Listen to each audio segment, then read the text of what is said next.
Good morning, everyone. This is Ron. On last Monday, well, first of all, I hope and trust you guys had a great week. Uh, it's been a hot week, and I hope you guys are staying hydrated and protecting yourselves. But it wasn't a bad week for me anyway. But I hope everybody had a good week, and I've been looking forward to this study. Uh, on last week, I think we looked at this on Sunday and Monday night. We were looking at the ninth chapter of Genesis, in particularly starting with the 18th verse and looking at Noah being drunken and cursing Canaan and what really took place there. So, uh, but as usual, let's start off with questions. See if anyone has any questions, any concerns, that anything you may have seen or gone through this week, or just anything from the past. So we'll start off at that point. Do we have any questions or comments from anyone about anything?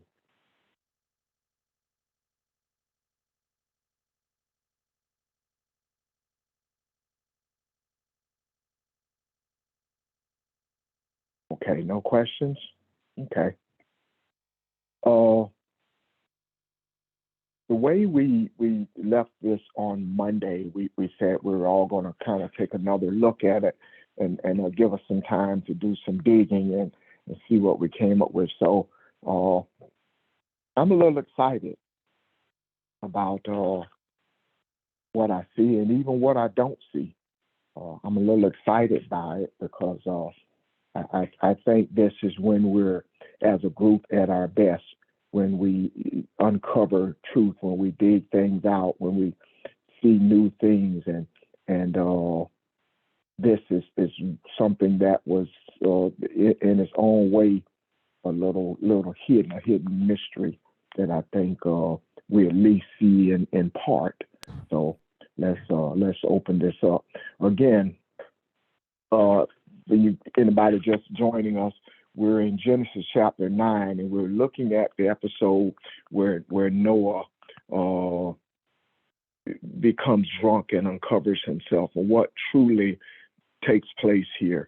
We've heard this story all of our lives, and we've really never seen anything grow from it. Nothing. There's never been a moral that comes out of this, or really anything other than he was. This is a disgraceful thing that takes place here. So, uh, Mr. Ron, I'm yes, ma'am. I have a question to ask. Sure. Regarding Noah's son that slept with his mother and the child was produced, 'cause I guess I'm kind of looking at it and comparing it to the woman that was caught in adultery in the New Testament.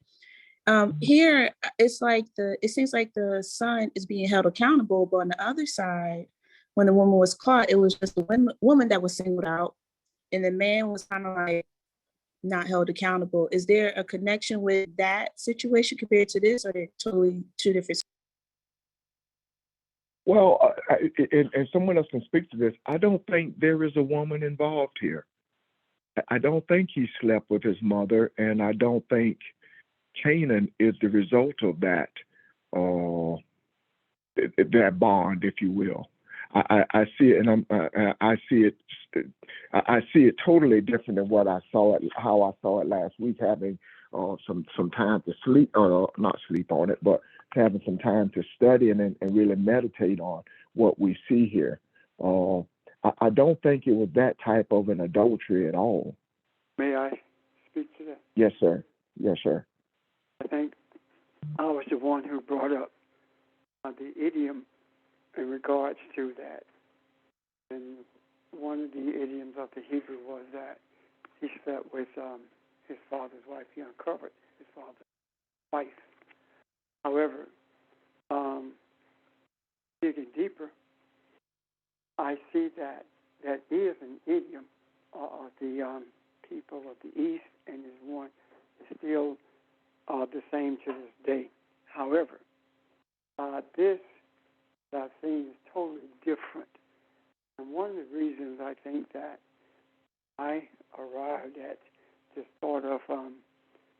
employing this idiom to explain it is because I was viewing it in the wrong way. Everything we look at it from the standpoint that it's an allegory. And I found myself, as well as I did with others, making efforts to identify what the words meant, as opposed to looking at what the spiritual connotations are. So I don't see this a connection between the two, because I see it differently than what that idiom said in regards to the Hebrew culture. I'm done. Thanks. Am I talking loud enough?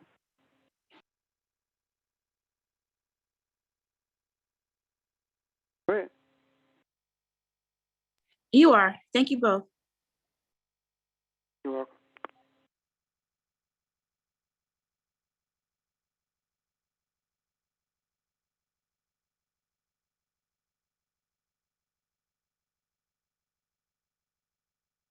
Ron, are you muted? Yes, sir. I'm sorry. I'm just talking. I was saying that part of that answer is in Leviticus that refers to your father's nakedness. But I think something beautiful just came out of this as well.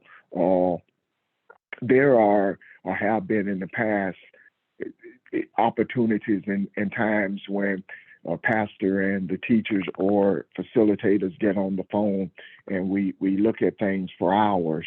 And so this is kind of like one of those things where we kind of brainstorm and throw things out there and then research and dig, and through prayer and meditation come up with what we see is pulling truth out of confusion. So this is one of those such times. So a lot of what we've said, because I've taught this, I know, at least twice, and I see it totally different now. But thank you, excellent question, an excellent way to start. Anyone else?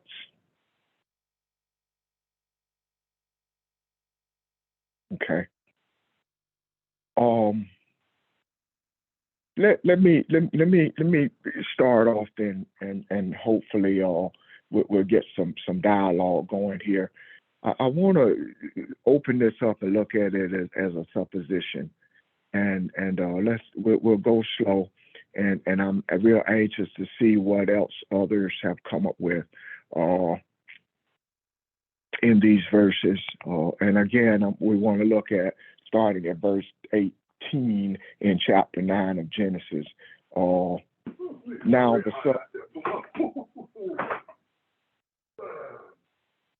hey guys, can everybody please? Thank you. Okay. I'm just going to read the verses and we'll go through them. Now the sons of Noah who came out of the ark were Shem, Ham, and Japheth. And Ham was the father of Canaan. These three were the sons of Noah, and from these the whole earth was populated. Then Noah began farming and planting a vineyard, and he drank of the wine and became drunk and covered himself inside the tent.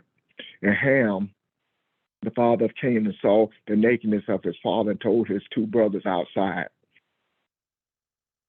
But Shem and Japheth took a garment and laid it upon both their shoulders and walked backwards and covered the nakedness of their father. And their faces were turned away so that they did not see their father's nakedness. We'll hold up right there for an example. A lot is being said right there. There are a couple verses that I think are kind of a prerequisite to this that I want you to keep in mind. One of the verses that is very important here is Genesis 6 and 9. Genesis 6 and 9 says, "These are the records of the generation of Noah. Noah was a righteous man and blameless in his time. In his time, Noah walked with God." That verse is important. And the other one we'll get to in just a minute.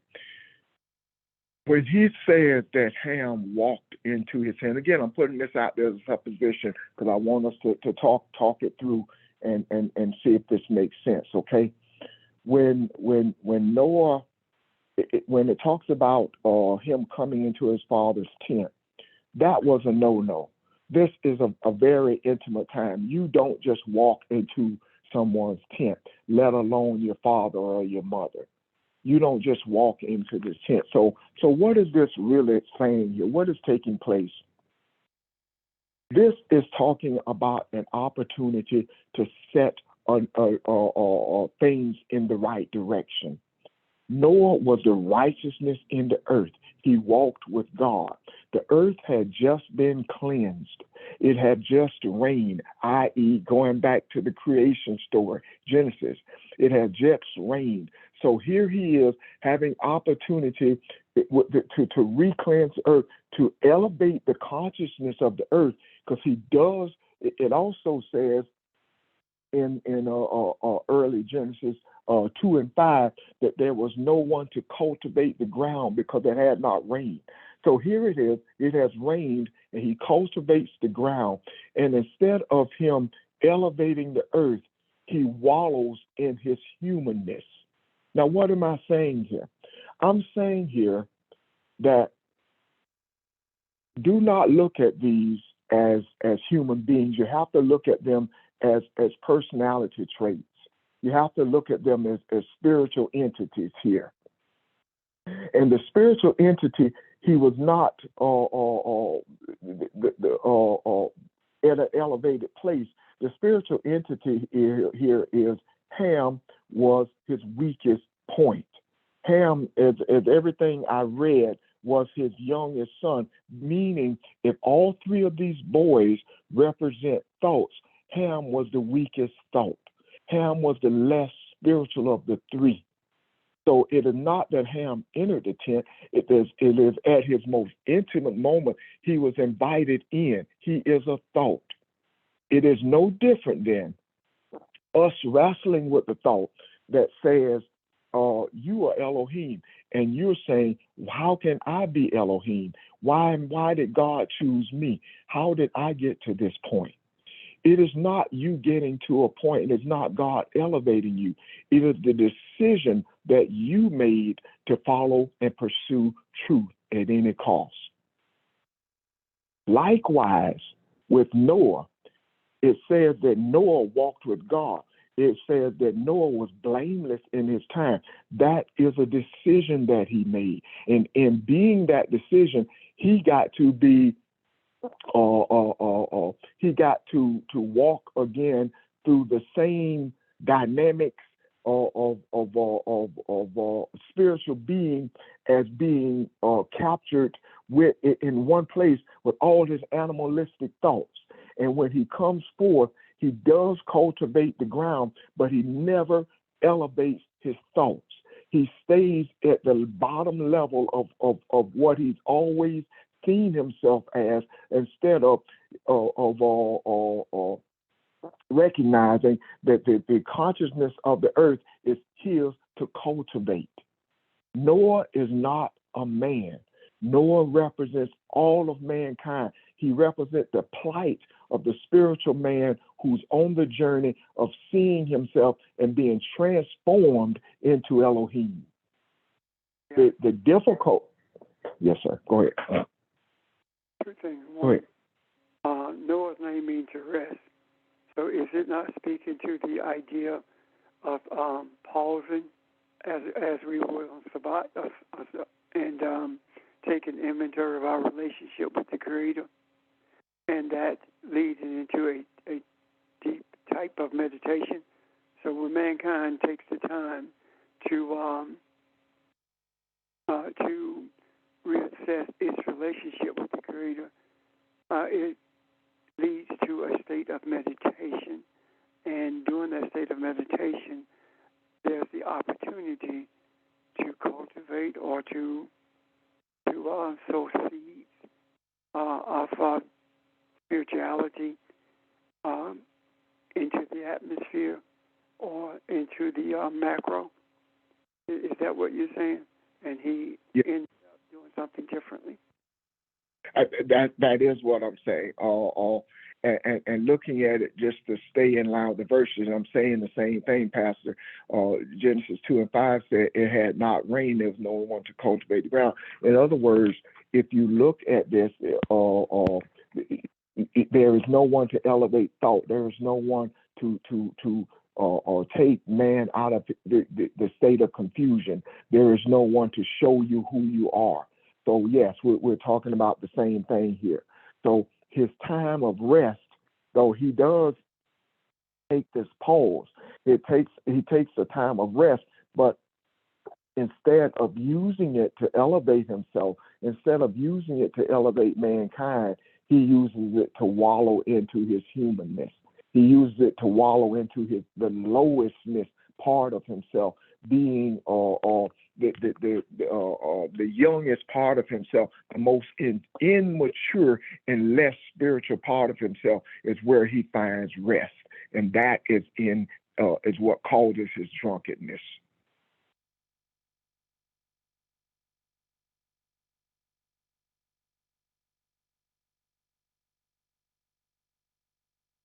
Does it make sense? It does to me, Ron, except that I don't understand. There's a lot of information that says that Ham is the second son and not the younger son. So yes, ma'am. And I don't know the value of that, of knowing that one way or the other. I researched that, and everything I could find told me that he was the youngest. And I even looked in the Chumash, and in all of the scriptures, it has him stated as the middle son. But in the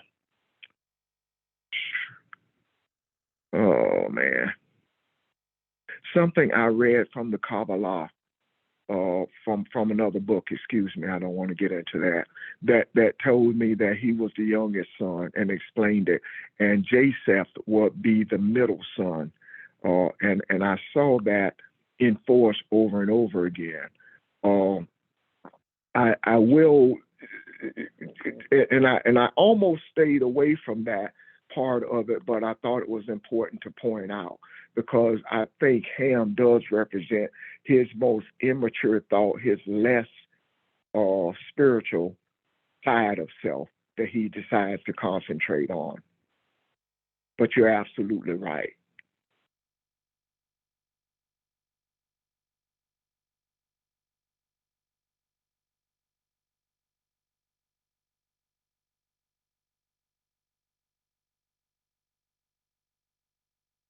Any other thoughts on that? Did anybody else have any insight there? I think that during my research this past week, I came across the same thing.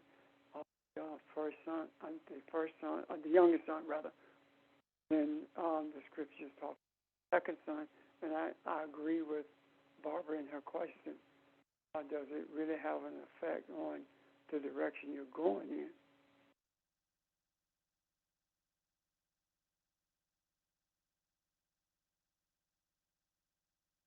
Are you talking about?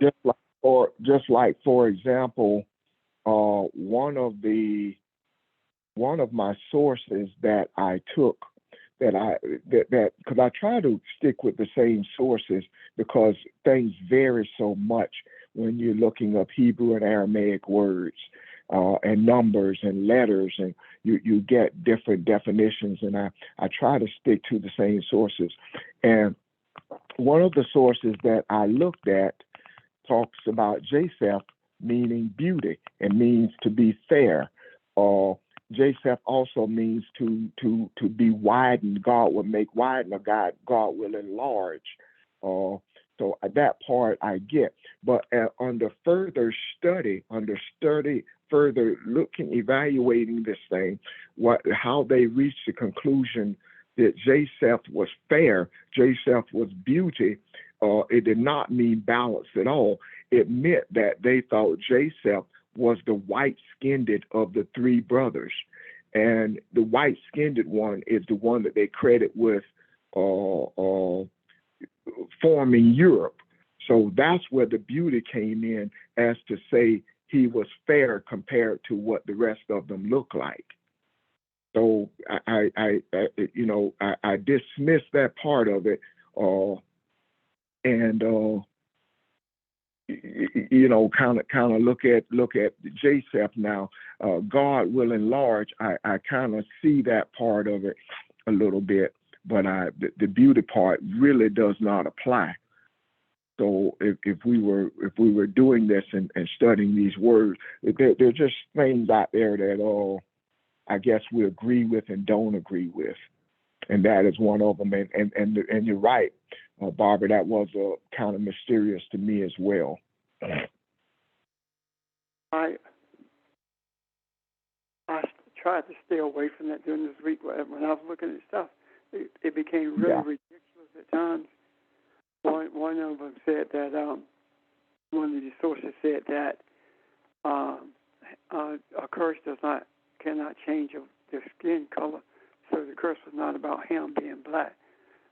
And then it goes on to say that in a however type way that Ham moved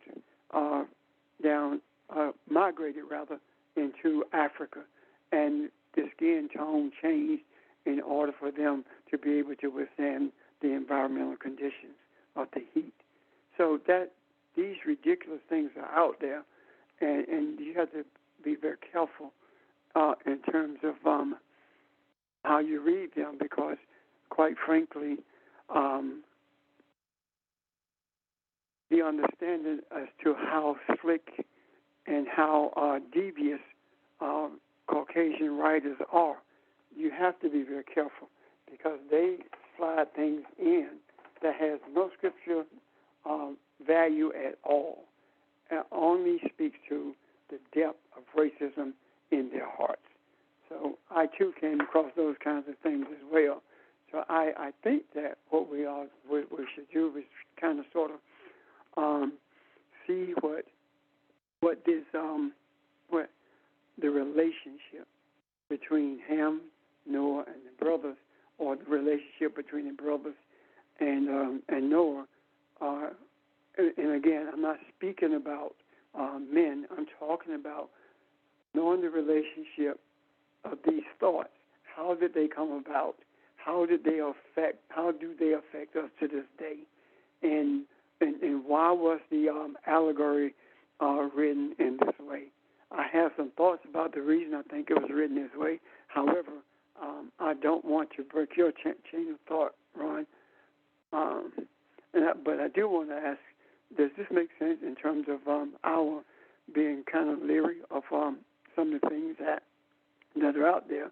And I would like to know if there are those who did some searching this week who came across some of the same ridiculous stuff that I and Ron are talking about. Did you? That's not rhetorical.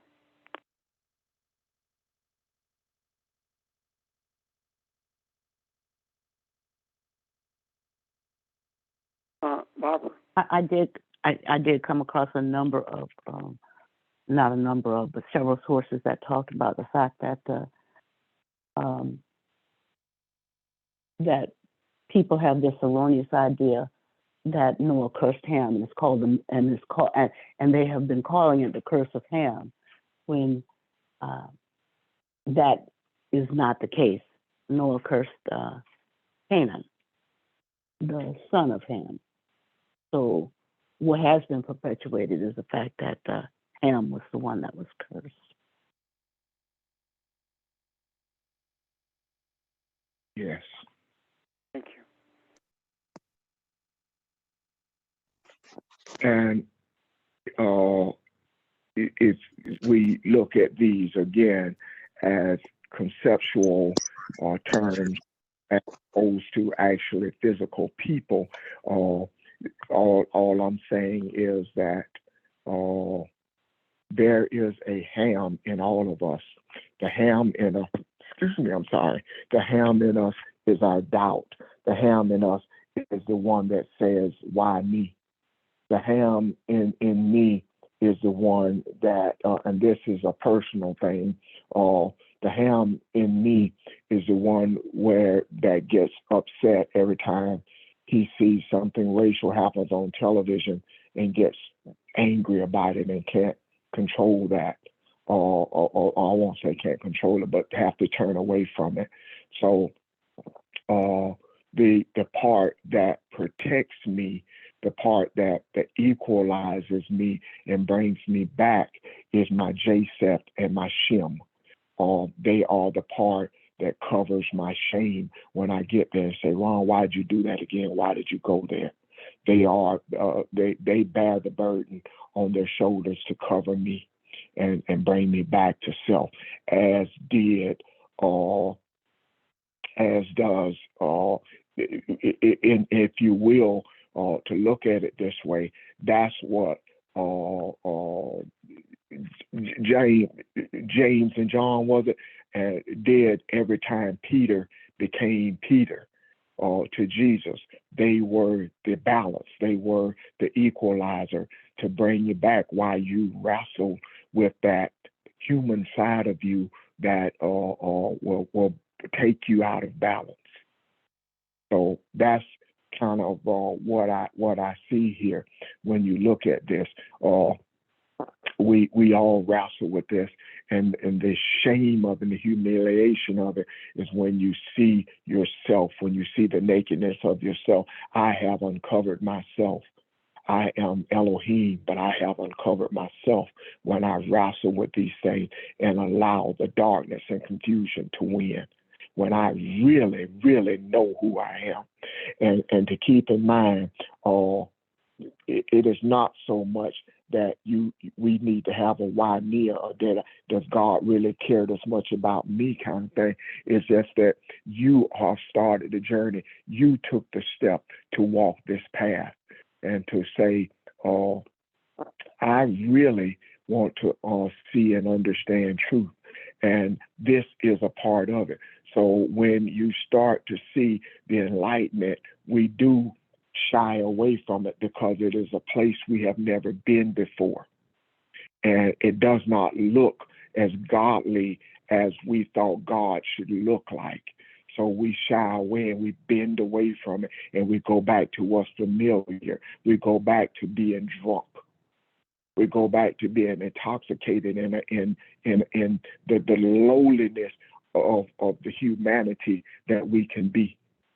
And that's what we see taking place here. Questions or comments, y'all? Ron, Hey, this Ron, this is Audrey. Okay. Sorry. Good morning. Good morning. Who's speaking? This is Audrey. Okay, go ahead. Hey, Audrey. Hey, I can see what you're saying. I mean, it's kind of the journey that you take to discover who you are. And yeah, you can have all kinds of thoughts on that journey. And you can have thoughts that you don't necessarily believe quite yet, or you can have thoughts like, am I crazy, or what's going on here? So yeah, I see exactly what you're saying. It's this journey of this inward journey that he's taking to come into the knowledge of who he is. Yeah, I see it. And it goes backwards and it goes forward. It truly points to Genesis in the creation story. It also points to Jesus and his walk. In other words, the scriptures repeat themselves because we're given opportunity after opportunity. And who is to say that we didn't have this opportunity 1,000 years ago? And I say we, I don't mean the Ronalds and the Audreys and the Jameses and the Barbaras. I mean the spirit of the Ronalds and the Audreys and the Jameses and the Barbaras. We have been in this earth before. And when we get to a place that seems unfamiliar to us, it scares us and we back away and we go back to what is comfortable. But I'm saying now we are going to embrace this. It doesn't look like anything we've seen before. As the Hebrews said when they got to the Jordan, we're at a different place. We're at a different place, and these visions that we see and these thoughts are all new. But if you took the journey to see truth, and the Creator honors us by bringing us here and showing us things and delivering us and transforming us, then why not trust this and not become drunk this time?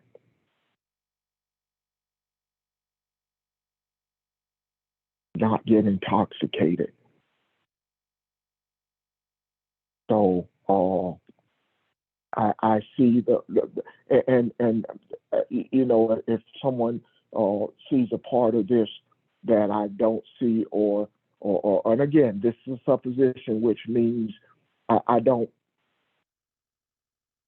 fully know what I'm talking about. I'm just putting it out there, what I do see, and let's talk about it. Okay. I see the other two brothers again as walking backwards. In other words, this is all internal thought. This is not two brothers. This is not the offspring is what comes out of you, who you are. It marks who you are. So this is him having thought and covering up his own nakedness, saying, wow, did I really do this? Did I really go there? What am I doing here? Gathering himself, coming back to his senses, coming out of his stupor, and gathering himself who he is. So the higher self, if you will, for lack of a better term, it is the higher self or the elevated thoughts that covers his nakedness. It doesn't take it away. In fact, the nakedness builds on your character. It builds on who you are. So it does not take it away. And that's what the Shem means is Shem is name and talks about the traits of an individual. So as we look at this, all of this is internal. This is not an external thing. These are not several characters. These are Noah represents each and every one of us that has every opportunity as truth in the earth, as righteousness in the earth, or trying to walk into righteousness in the earth. We have every right to recreate what we see. You are the new heaven. You are the new earth. It is us that ushers this in.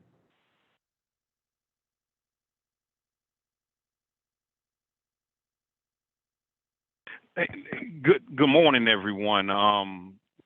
Ron, and the rest of you all, I may go back in what you said earlier when you were talking about the tent. When I look at the tent, I look at it as a dwelling. And when I look at Abraham and Sarah, there are two forms of authority in a tent. And when you have two forms of authority, you just have two forms of authority. That does not mean the two forms of authority are on the same page. They could have the same goal, yet their method could be different. In practical purposes, in the culinary art field, you can't have two chefs in the same kitchen. It's ugly. When I look at my father's home and my mama's home, my father was active and I'm like 49, 48, 47. The instructions were, George, be in this house by 9 o'clock. Being on the porch at 9 o'clock, I am not following the instructions. And some people can say that's overkill, yet that's his home. And some of this, what I gather is my kingdom of what I believe in may not line up with your kingdom. For example, a young lady was given instructions by her mother, I'm going to pick you up at 9:15. The daughter was not there at 9:15, and the mother waited till 9:30. The mama left and told the daughter, who was 14 or 15, find your way home the best way. To the people that got involved in that, they stated, the mother shouldn't have done that. I'm looking at that, hearing it, but not participating in the conversation, saying, look, proper instructions motivate person or people. The instructions were given, it was not followed, things happen. So when you have two forms of authority in a tent, and that tent could be metaphorically speaking of you have two managers. One manager tells you something, the other manager tells you something. Which one do you follow? So if that's a fair question, or you understand what I'm saying, Ron, or anyone, when you have two forms of authority, which one is the righteous one to listen to or follow? I do understand your question, George, and in this case, I think this is a little different. I don't think his entering the tent gives him any authority at all. The example that you gave with Abraham and Sarah, that was not even two forms of authority. That was two sides of the same authority. That is the masculine and femininity of the same authority. They were one. And that's the whole point of the spirituality here. All of these people in Genesis 9 here represent the oneness and the unity of your spirituality, and the fight and the struggle that we go through, the Noah in us, that the human part of us go through to get to we because of our religion. When we follow truth and we walk through this, we get to a point where we're unfamiliar with where we are. We get to a point where we walk out of our religion and we start to question it because it doesn't look like what we've been taught that truth's supposed to look like. That's what this is about. So who thinks when we start this journey that you will have some authority, or your decisions or the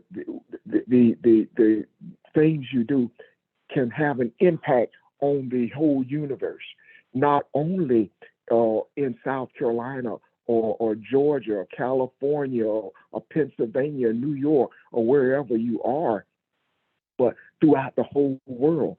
And not only throughout the whole world, but throughout all of mankind, through the existence of man, from the beginning to the end. So that's what this is speaking of. This is saying that your plight, your place, you have understood, or you understand what it means to cultivate the earth. You understand that that's a spiritual concept. You understand what it means that it not rain until there is someone responsible enough to know what it means to look at the consciousness of spirituality and who you are and how to influence that. So that's what this is more discussing than the two different people fighting for some type of authority. This is talking about the unity of who you are and recognizing that even in those many voices in you that try to guide you in different ways. And if somebody else can explain that better, please help me out. Ron, this is Angela. I got a question. Angela, I just got on. Angela, if you don't mind, hold on 1 second. Make sure that George is being addressed. Okay? Give us 1 second, and I'll come back to you. Anybody else want to address George's question or comment?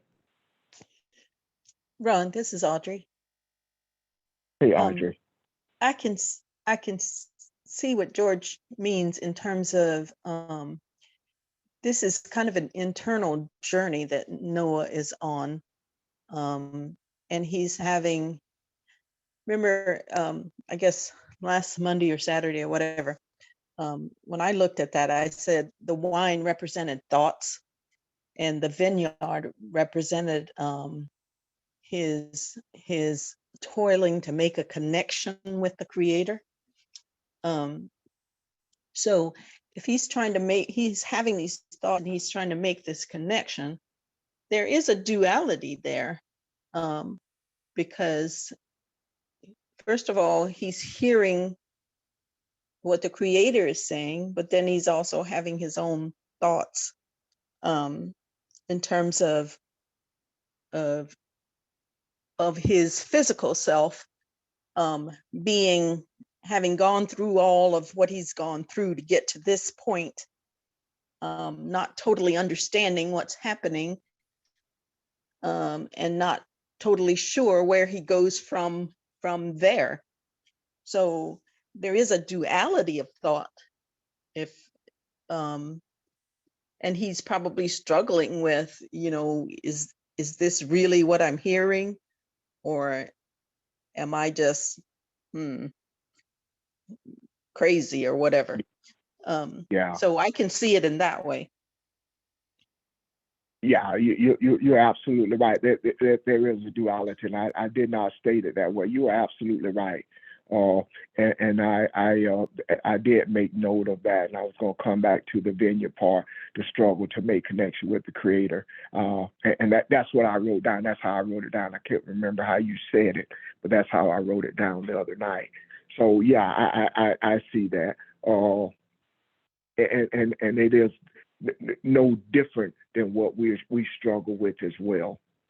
So yeah, I can see. And I appreciate you explaining it in that way to make it clear, make it plain. Thank you. Is there anyone else to add to that?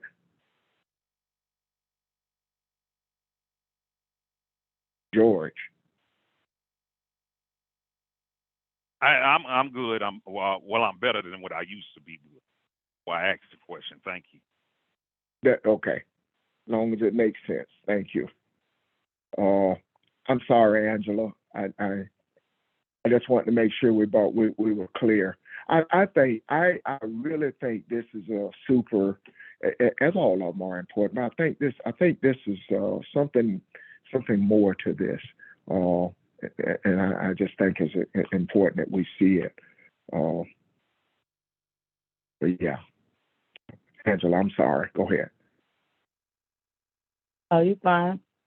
I wanted to ask the tent that Noah was in. You know how, and I'm not talking about from a physical, but from a spiritual standpoint. If just say spiritual thoughts, and you use the tent can be represented as making yourself feel comfortable. It's like you move yourself away from the protection, like Adam and Eve moved themselves from the protection of God.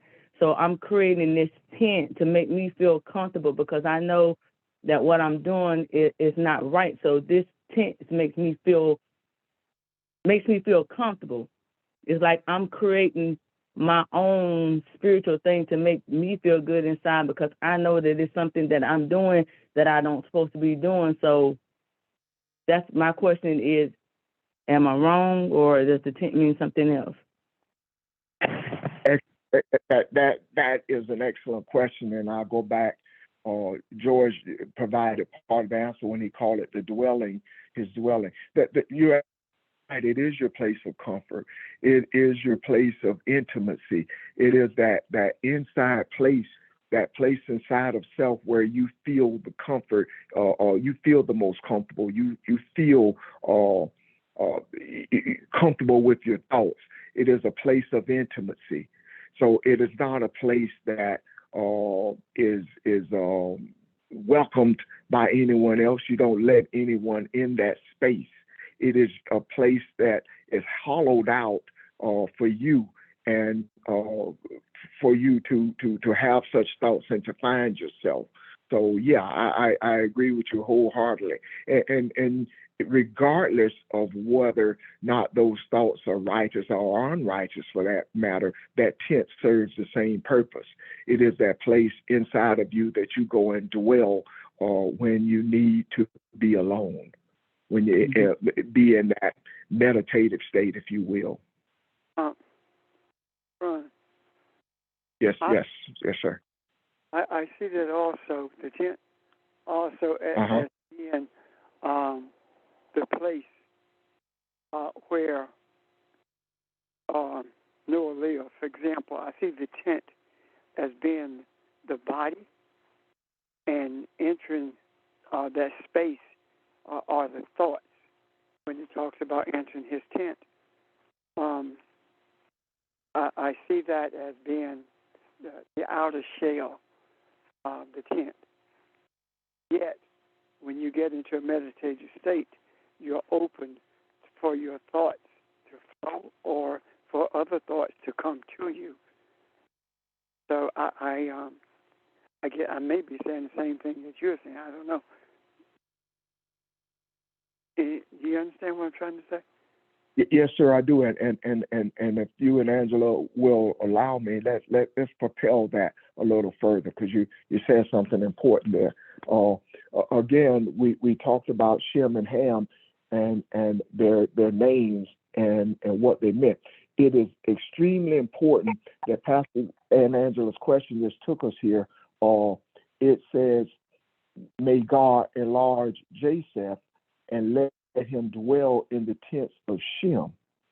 Let him dwell in the tents of Shem. That speaks volumes. Now pull that back, and tie that together with what you just said, because that's important.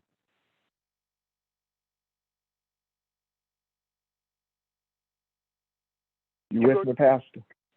I was waiting on you. I thought that was. But I'm the one that asked the question. So if I ask the question, never mind. Okay. Say it again. The spiritual nature of self, of being the tent, or if you're looking at it from the biblical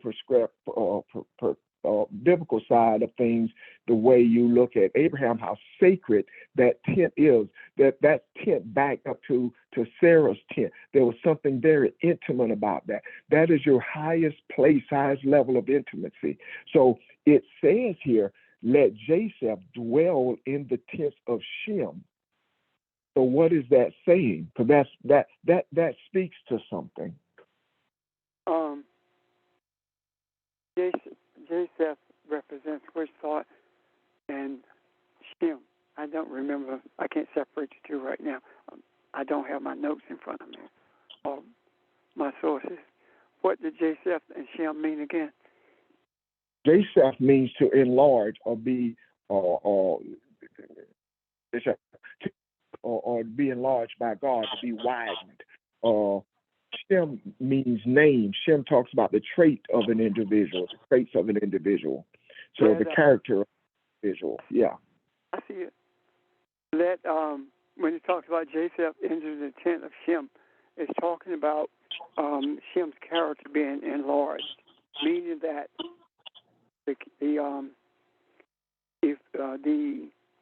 enlargement speaks to the idea of our character in a state of meditation being enlarged, not being enlarged in terms of size as much as it is in terms of insight.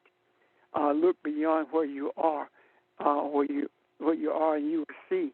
Look beyond where you think you are, and you will see where you should be, or you will see.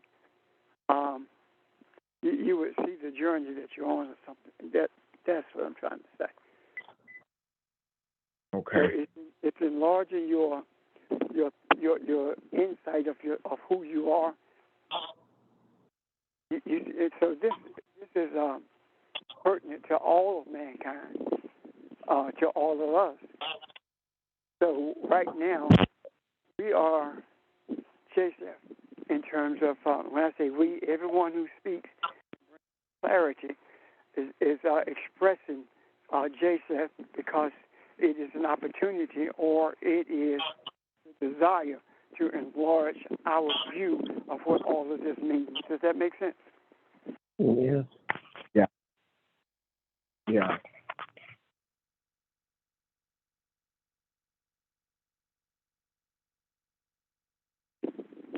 Any questions or comments? Anybody see anything else there?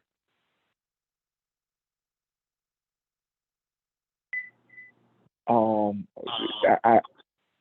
I agree with Pastor. I see it even a little further in the fact that not only is it an opportunity for Shem to enlarge, it is an opportunity for Japheth to be influenced by and learn how to meditate and recognize who he truly is. So if Shem talks about name and character, then and that is the tent that I'm dwelling in. So not only am I enlarging, but I am enlarging through proper meditation. I am enlarging by looking at who I truly am, and not the enlarging comes through God, and that is what you don't lose sight of. I'm sorry. Go ahead. Yeah, I want us to be reminded that we're not talking about people, even though we're saying those names. Yes. I want to give an example of that. When we started this journey, we had no idea. All we knew was. I'm sorry. Say it again. I lost you. I said when we started this journey, we had no idea where we were going. Only thing we knew is that when we see God, God won't look godly. It'll be different than anything we thought it could be. And what happened is our vision and the character of our being was enlarged when we embraced the reality that we are Elohim. And that brought us to a broader place of understanding, yet it was not the end of the journey. So that expansion of understanding coming from the womb of wisdom is what enlarges us. Does that make sense? Yes. And not only the end of the journey, it is the beginning of a new journey. Right. And on top of that is this. If we had not embraced what we were shown in terms of being Elohim, we would not see what we are seeing in the scriptures now. The message of the allegories that we're beginning to see is based upon our willingness to embrace who we were created to be. When this discussion about Noah started, last weekend, like Saturday, Sunday, Monday, whatever days it were, there was no doubt in my mind that we were going to find some clarity in this because of the reality that we have embraced, that we are Elohim, meaning that we have embraced the reality that we are one with the universe, which means that we are one with all thoughts, we are one with all understandings. I'm done. I have a question. Yes, ma'am. When Pastor was talking about, and you were talking about Shem, Japheth in the tent of Shem, or either the other way around, whichever one it was. Anyway, and Pastor was saying how Ham's descendants migrated down into Africa, but the descendants of Shem are the Middle Eastern peoples, and then the descendants of Japheth went up into Europe. So what does that mean in terms of them being in each other's tent? What does that mean today, for today, or for us? Well, first of all, I I see that as a migration of thoughts. So the migration of thoughts is speaking to the idea of the multiplicity of the thoughts that are available to us. I don't see this any differently than I see what happened in the garden. What I see in this regard is not that it entered Europe in terms of a landmass, but it entered European thought. These characteristics, all these characteristics are are indigenous to humanity, to humans all over the world. And if we follow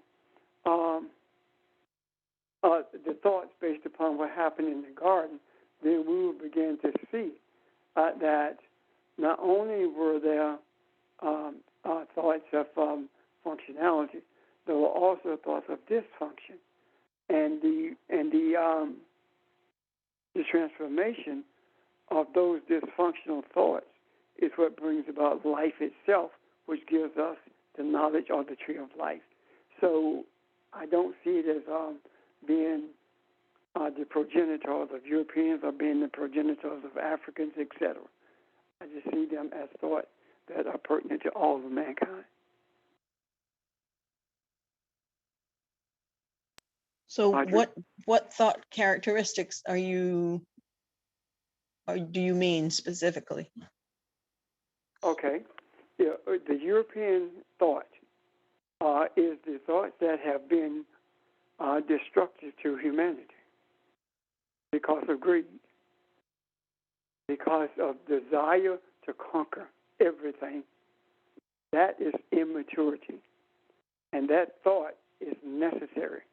And the reason it's necessary is because without those characteristics, we don't see what balance should be or looks like. Neither do we see what the thoughts that embrace the necessity of supporting all of humanity looks like. So these are the dysfunctional thoughts that are up against the transformation into functional thoughts. Our thoughts as people, indigenous people in this world, have been based upon the thoughts of greed because of how we were forced to embrace the so-called realities of European thoughts.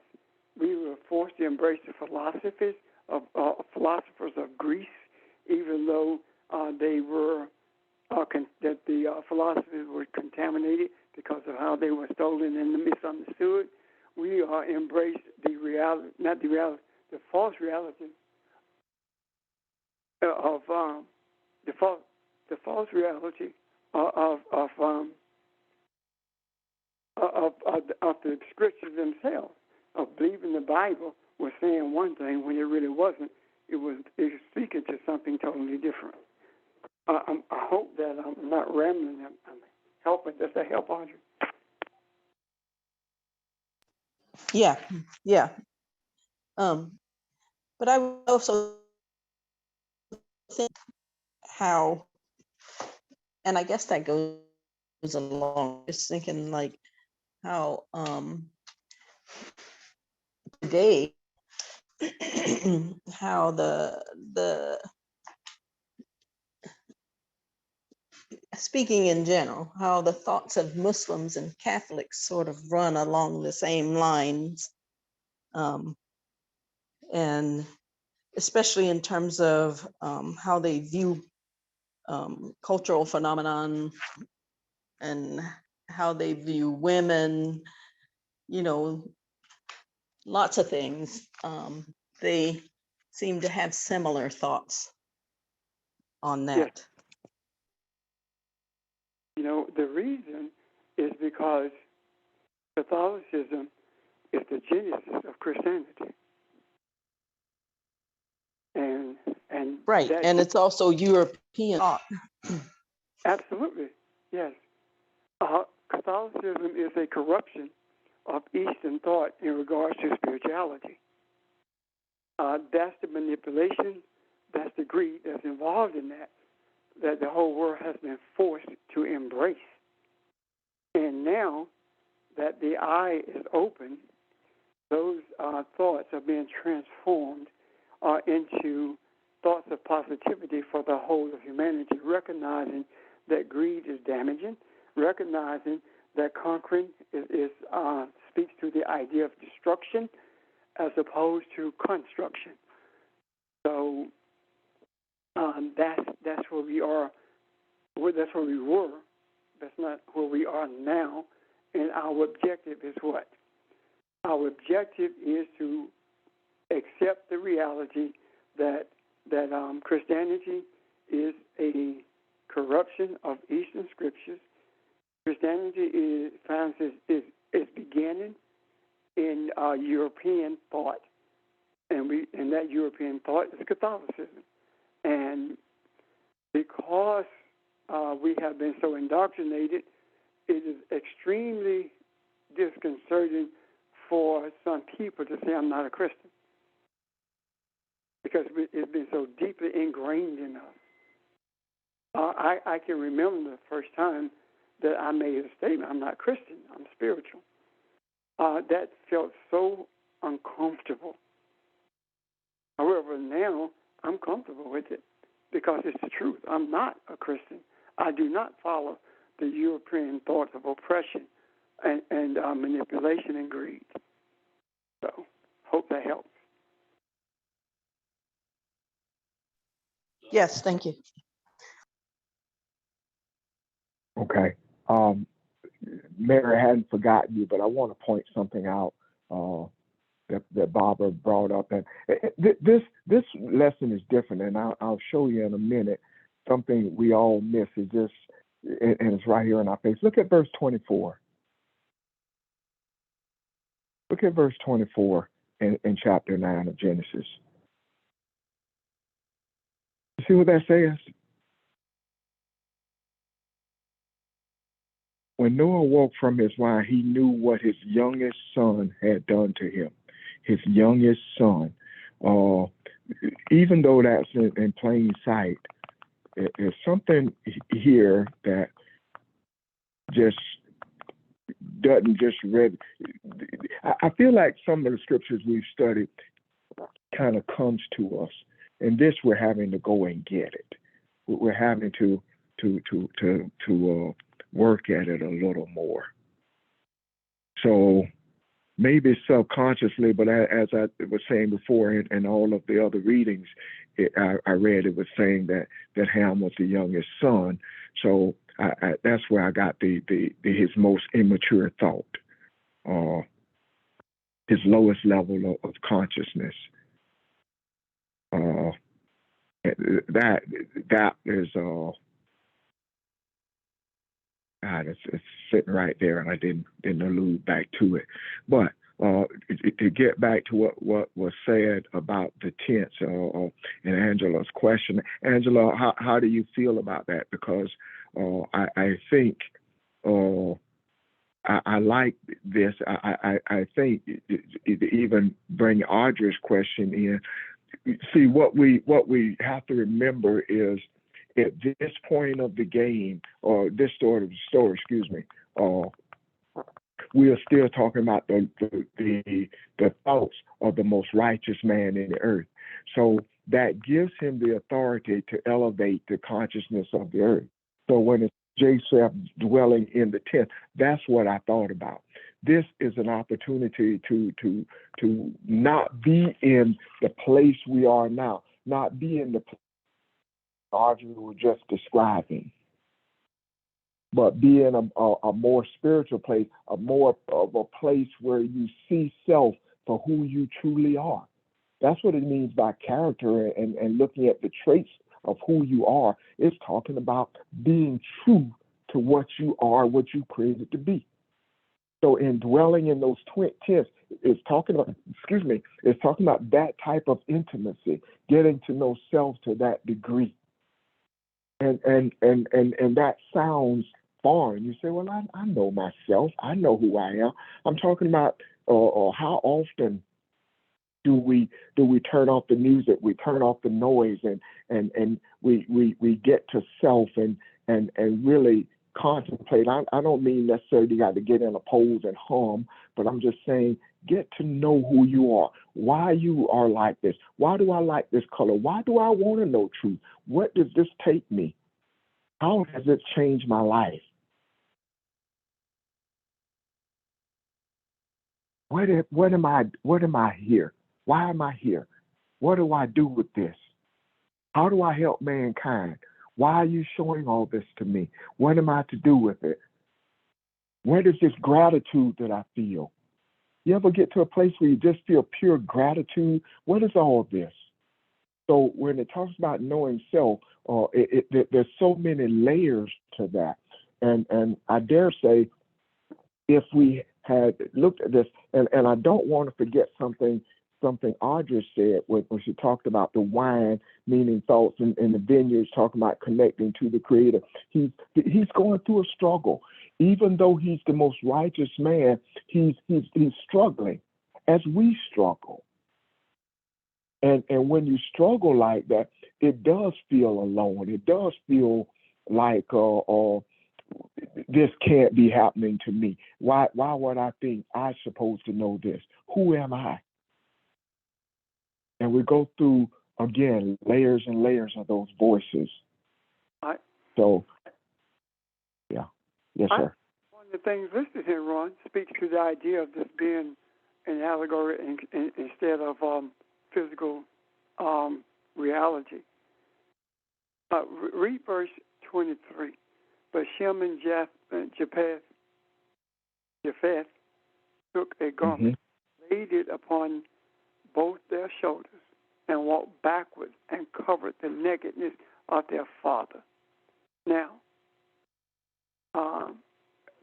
their father, and their faces were turned away, so that they did not perceive their father's nakedness. To see means to perceive. Now, the word covered in this verse speaks to the idea of, it says to cover, to conceal, to hide, but guess what else it says? To cover sin, to forgive, to keep secret, or to hide oneself. So if it speaks to the idea of forgiveness as well, then the characteristics of these thoughts had the energy or the responsibility of forgiving. So what were they forgiving? What were they? What entanglement were they forgiving? Because it said to cover means to forgive. Also, what is that talking about? When humanity seeks to see who it is, or when you seek to see who you are, and these thoughts begin to flood you, and these thoughts that of your vulnerabilities, and you want to move beyond those thoughts, then you have to forgive yourself of all of those things that you felt were destructive to your understanding of who you are. And in doing so, what it actually does, when you forgive yourself, it begins to enlarge your character, enlarge your sense of self in relationship to the light of divinity. Does that make sense? That fits perfectly. Yes, sir. It does make sense. So if it actually does that, then what happens? Once your character, your insight is expanded, so you can see your relationship to the light of divinity, you wake up. You wake up from your stupor, as you stated earlier. You wake up from your drunkenness. You wake up from the feeling of self-defeat. And what happens? What happens is that you make a decision that these thoughts will not control you ever again, and you will not be humiliated by them. These thoughts will receive the humiliation that they sought to bring to you.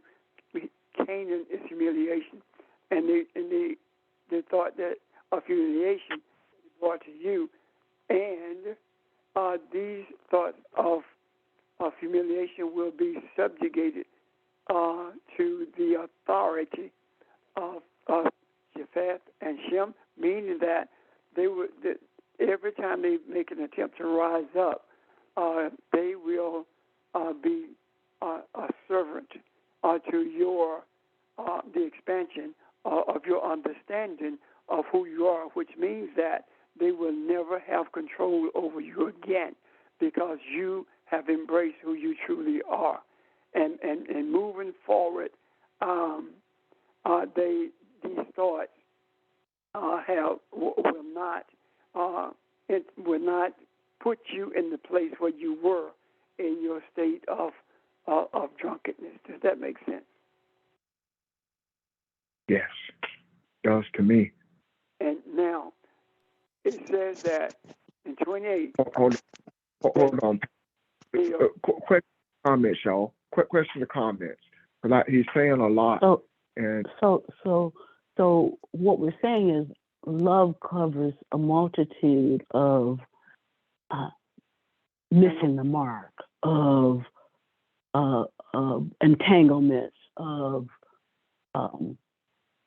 and so these thoughts, the Japheth and the Shem thoughts, were covering those vulnerabilities.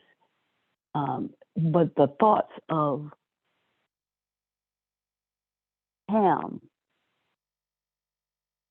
it doesn't matter. It doesn't matter whether he was short in stature, et cetera. It relates to to his thinking, that he was that the thinking was smaller in terms of his moral stature. In other words, we can either allow short thinking to not only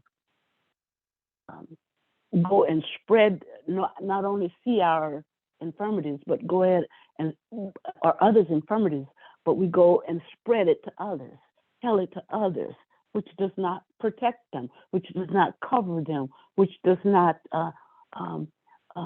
contain their integrity. So the thought of Ham is what Noah spoke to when he saw that this did not occur, that Ham was not protective. And so not only was Ham the one who did this wrong, but in Middle Eastern thinking, the children, the family unit related to what was going on as well.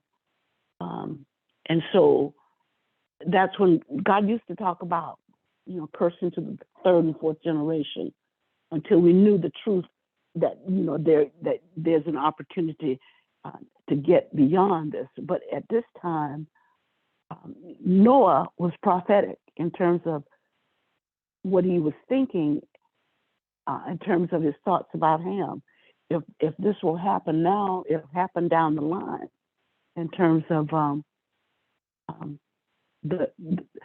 if our thoughts are our children, well, the thinking of Ham, Canaan was a thought of Ham in a sense. Yes. Now the other thing though is that it only related to Canaan. There were other thoughts that Ham had, his other children, the ones who settled in Ethiopia and Egypt and settled Mediterranean islands, things like that. But it was this one thought that was linked to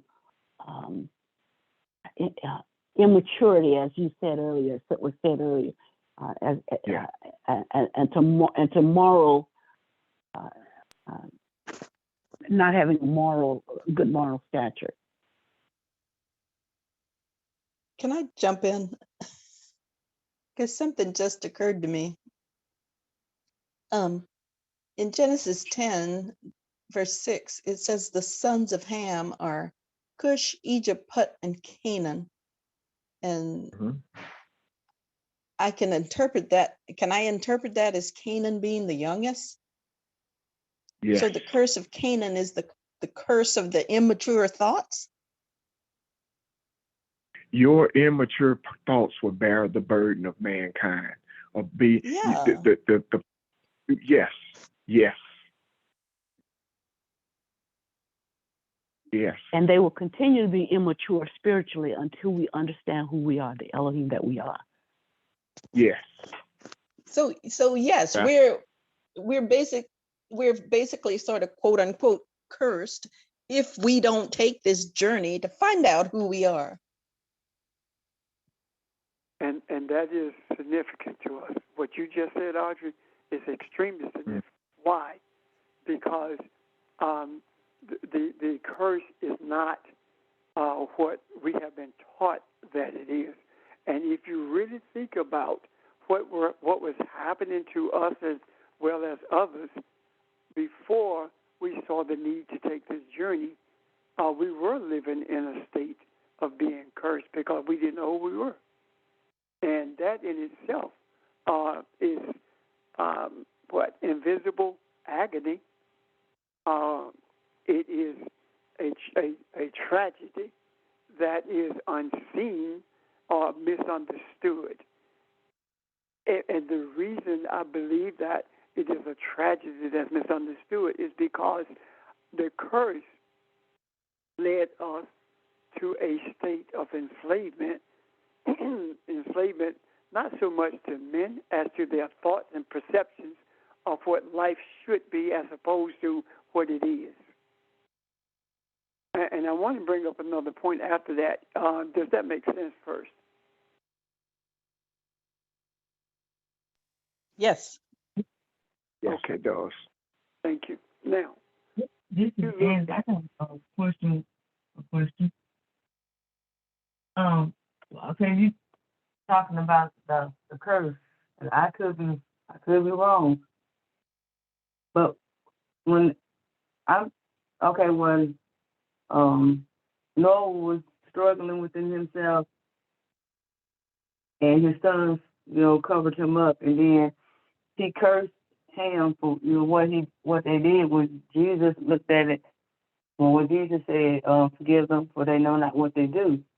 So, my question is, the curse when he cursed Ham, he didn't curse him. was that from how he was, he was, maybe he could have been still struggling within himself, and like somebody do something to me, and I'm mad, and I say, which I'm supposed to do, and I'm speaking ill will, towards somebody because I don't like how somebody handles something. Angela, I'm going to spring off of what you just said. I want to say something about that. Do you see how deeply ingrained the curse of Ham is in us? As much as we've spoken about that curse was not to Ham, it was to Canaan. Do you see how deeply ingrained it is? Mm-hmm. It shows us how far we were off track because of intimidation and indoctrination. So, yeah. And please, when we're talking about Noah, we're talking about the state of righteousness in humanity. What is that? What is the state of righteousness? Because he was deemed to be the most righteous man in the earth, and meaning that his original thoughts were focused on the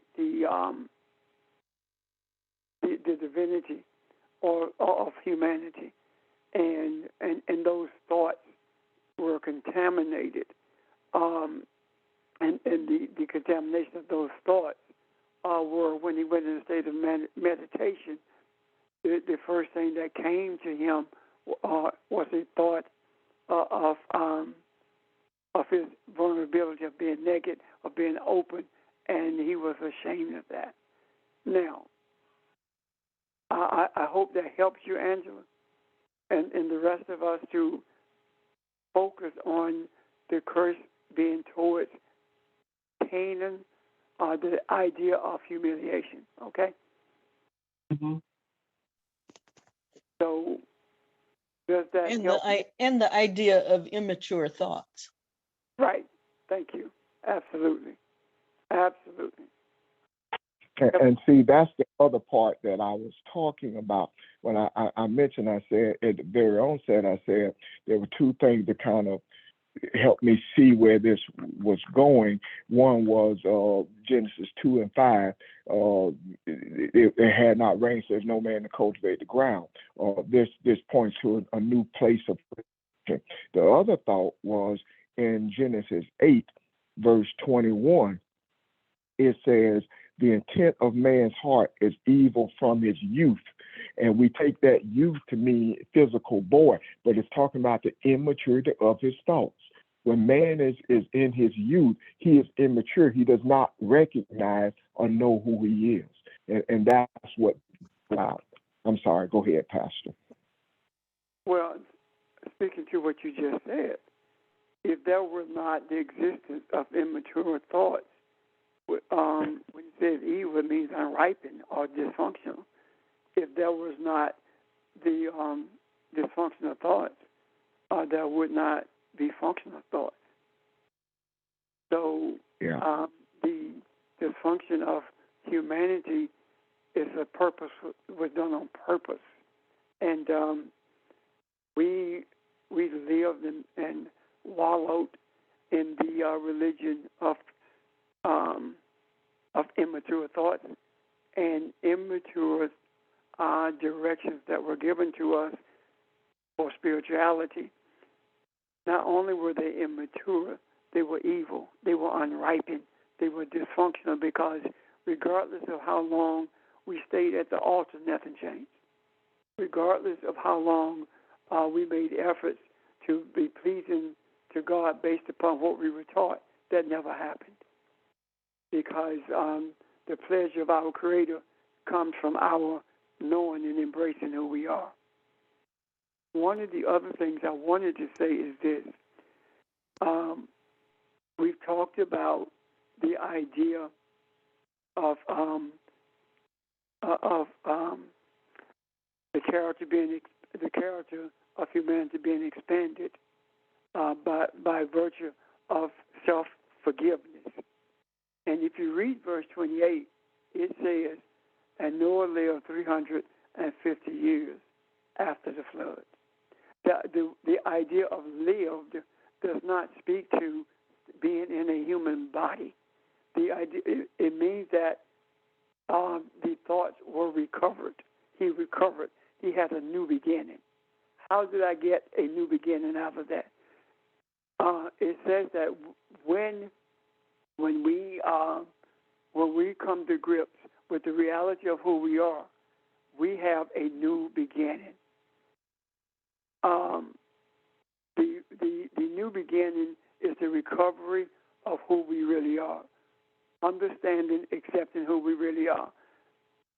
The 350 years is 8, and 8 is a new beginning.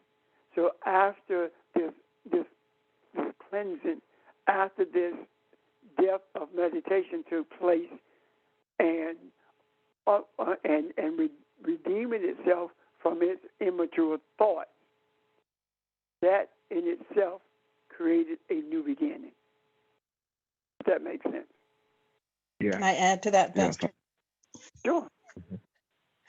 Back in that other verse where it says it didn't rain because there was no man to till the soil. Well, rain is water, water is spirit, soil is land, which is consciousness. So when Noah went through his process, then and he sort of renewed his consciousness. And then that verse 28 says, after the flood of spiritual realization. So then he could have a new beginning. Does that make sense? Agree with that. So, Yeah.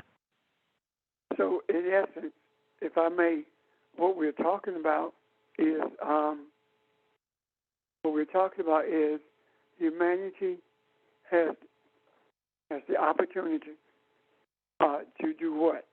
Has the opportunity to expand its consciousness or awareness of who it is, right? Mm-hmm. And Right. and in expanding the consciousness of who it is, what does it do? As a result of our expanding our consciousness, let me back up. The way we expand our consciousness of who we are is by virtue of recognizing, first of all, the immaturity of our thoughts. Then, once we recognize the immaturity of our thoughts, our desire shifts to knowing who we are, which means that our expansion of self-awareness of the divinity that we were created to be, we begin to see that. And when we see that, we recognize the cleansing that has taken place. That's what humanity recognizes, and what the flood cleanses. And once that happens, we can breathe a sigh of relief, because once we embrace that, we see that we have, as Ron stated earlier, a new journey, and that new journey is the stage of our recovering from our state, our stupor of drunkenness, and embracing the reality that we are Elohim, and that 350 years speaks to the idea of a new beginning, because 3 and 5 is 8, and the zeros are not added into this, because zeros speak to nothingness in some instances. In this regard, it speaks to the depth of the recovery, the depth of the new beginning, meaning that we have an opportunity beyond our greatest thoughts of who we are to travel this journey of the new beginning with effectiveness and with the sense of being able to embrace the essence of who we are in such a manner that we have never been able to do it before. And that is done because of grace, and because all the days of Noah were 950 years, and he died. The idea of 950 years is 14, and 4 and 1 is 5, which is grace, which is beauty, which is balance. So when we recognize and embrace this new journey, that is when we bring balance to humanity.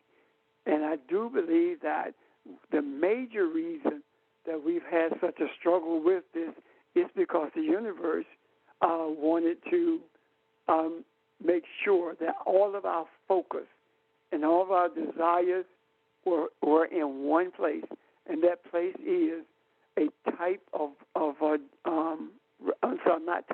a recognition of this journey being leading us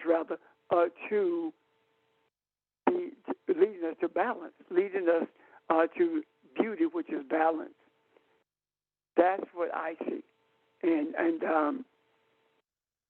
I see that in relationship to where we are right now, and I mean globally, humanity, where we are right now. And where are we? The universe is saying to us, you are at the precipice of what you have been asking for. Look over the range of the mountain where you are, and you will perceive what's in your presence but not yet manifested.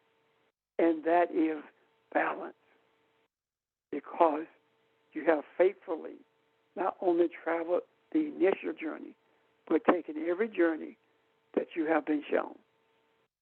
Does that make sense, guys? Yes, sir. Yes. I like that. Amen. It does. And additionally, the thoughts continue. The thoughts of enlargement, the thoughts of the name, of understanding who we are, the essence of who we are. But the thought of Canaan is repurposed in a sense too, because it can bring us what we go through, contributes to and helps to bring us to that place of balance. And that's the synchronicity in the thought of Canaan. It's understanding that it doesn't matter what happens and the perception of whether it's bad or good. If we know who we are as we live, if you will, with the thoughts of who we know we are, that whatever happens will work out for our good in a sense. That two seeming unrelated things, when you look at it from the aspect of Elohim, you know that those two unrelated things, whether there's the perception of good and one being perceived as not so good, those two unrelated things have the capability of being united and becoming greater than the negativity. It can become how do we say it? Transformed, if you will. So it just speaks to me that all of these thoughts, whether it's Japheth, whether it's Shem, whether it's Noah, whether even Canaan, has something that contributes to my being balanced. Exactly. Absolutely. It takes all of it. Yes. And plus you're always going to be a slave to something when you have immature thoughts. If you don't grow and develop, you're always going to be a slave to something. Absolutely. I agree with that. And guess what? The expansion that Barbara mentioned, we can see that in chapter 10. All of those offsprings are thoughts of our expansion. Now, I'm not getting into the individual names, because every one of those names speak to the idea of the concept of growth in our thoughts, or expansion in our thoughts. Be they in one direction or the other, it doesn't matter. What matters is growth. And a thought came to me when Audrey read verse 6 of chapter 10, and the name and Put and Canaan.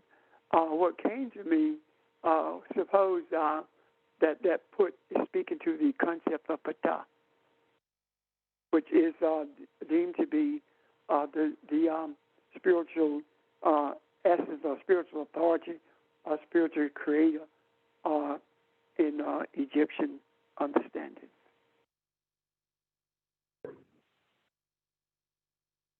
So, Pastor, say that one more time, please.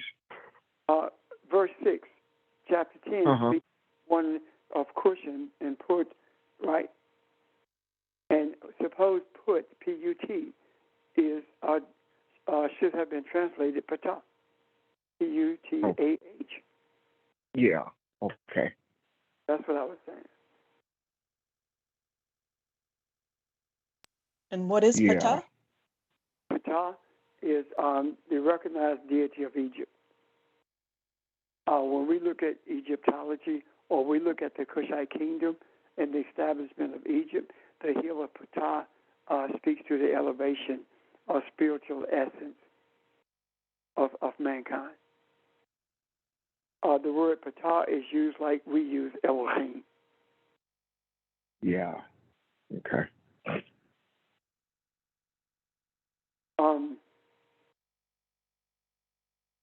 I want to speak to Elohim for a moment. Once we get an understanding of where we are on, once we see this with a greater clarity. Okay.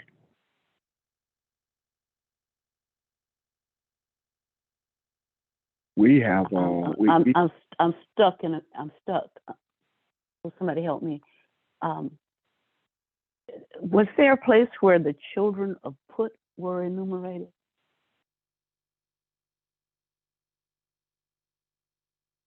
I don't know. The statement was a supposition in regards to Put and Ptah. I don't know the offspring of Put. I have not seen that, and sure one of us have or somebody has. What you just said has even more significance if, in fact, there were no physical children, no physical thoughts of that concept of Put. Okay.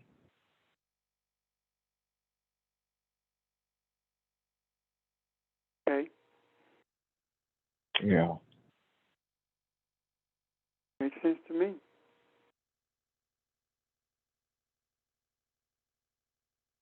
And I don't think there were. I'm looking at this family tree. Yeah, I'm looking too. And Cush had children, and Mizraim had children, and Canaan had children, but I don't see any children of Put. And in terms of physical. Right. I don't need perceive physical. Yeah. So I do believe that is referencing a spiritual deity. And the reason I say that, the other reason I say that rather, is because it was Cush, the Cushites, who established Egypt. And their spiritual essence was known to them, and that is the reason they were able to articulate the spiritual nature that humanity should embrace. And that in itself is another lesson to understand that concept. Different, not different, but another layer of this the understanding, this thought pattern.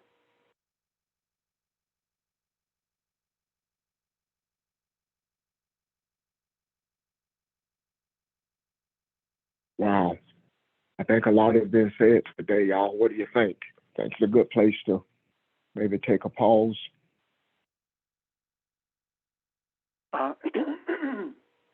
Excuse me. I agree, but I want to say one thing before we pause, okay? Yes, sir. This is what I want to say.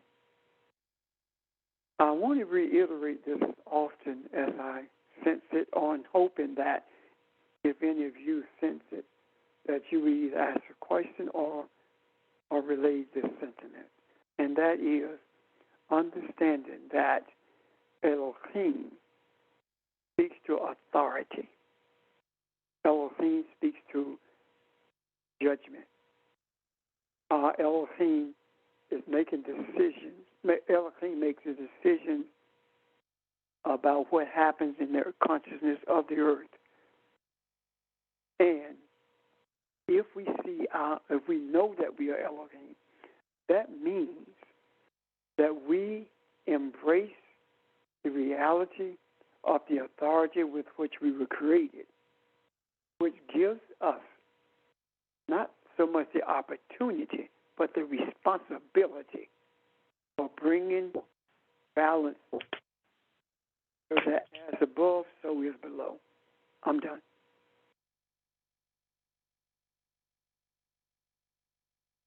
Thank you, sir. Thank you. Thanks to everybody, every question, every comment, every thought, your energy. We work together. We are one. And don't see how or what this is going to impact yet. the importance of this, but I feel like this is important to us, to the world. And so thank you. And again, if there are any thoughts and questions, let's discuss it again tomorrow and see where we go. Okay. But hopefully, we'll you'll give some thought, have some questions. But meanwhile, hope you have a great Saturday. And thanks again, and look forward to seeing you at 11 a.m. tomorrow morning. Thank you, sir. Appreciate it. Thanks, Thank you, Ron. everyone. Thank you. Thank you. Bye. Bye, everybody. Thank Talk to you you. tomorrow. Bye-bye.